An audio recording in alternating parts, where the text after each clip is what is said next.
सन 2025-26 या वर्षाच्या करता सामाजिक न्याय व विशेष सहाय्य विभागाला 25,581 कोटी रुपये, आदिवासी विकास विभागाला 21,495 कोटी रुपये, इतर मागास व बहुजन कल्याण विकास विभागाला 4,368 कोटी रुपये, दिव्यांग कल्याण विभागाला 1,526 कोटी रुपये आणि अल्पसंख्याक विकास विभागाला 812 कोटी रुपयाचा नियतव्यय प्रस्तावित आहे। असंघटित कामगार कल्याण आभासी महामंडळाकडून 1,75,00,000 असंघटित कामगार आणि शेतमजुरांच्यासाठी सामाजिक सुरक्षा योजना राबवण्याचा विचाराधीन आहे।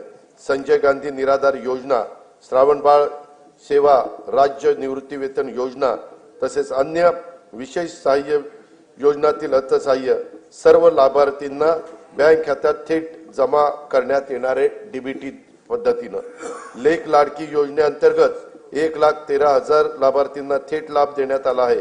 2025-26 साठी या योजनेच्या करता 50,55,00,000 रुपयाचा नियतव्यय प्रस्तावित आहे। मुलींच्या व्यावसायिक शिक्षणाला प्रोत्साहन देण्यासाठी शिक्षण शुल्क व परीक्षा शुल्काची 100% प्रतिपूर्ती करण्यात येत आहे।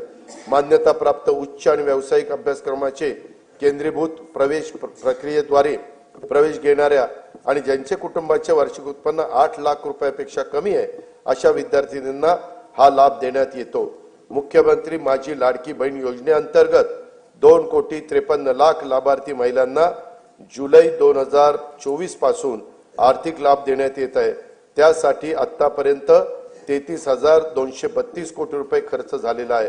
2025-26 मध्ये या योजनेच्या करता 36,000 कोटी रुपयाचा नियतव्यय प्रस्तावित आहे। या योजनेमधून मिळणाऱ्या अनुदानाचा उपयोग काही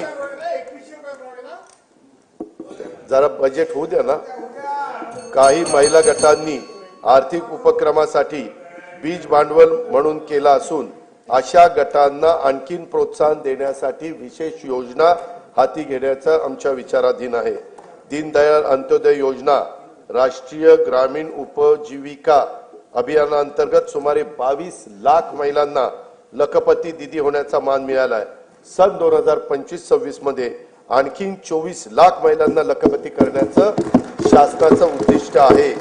नवी मुंबईत उल्वे मध्ये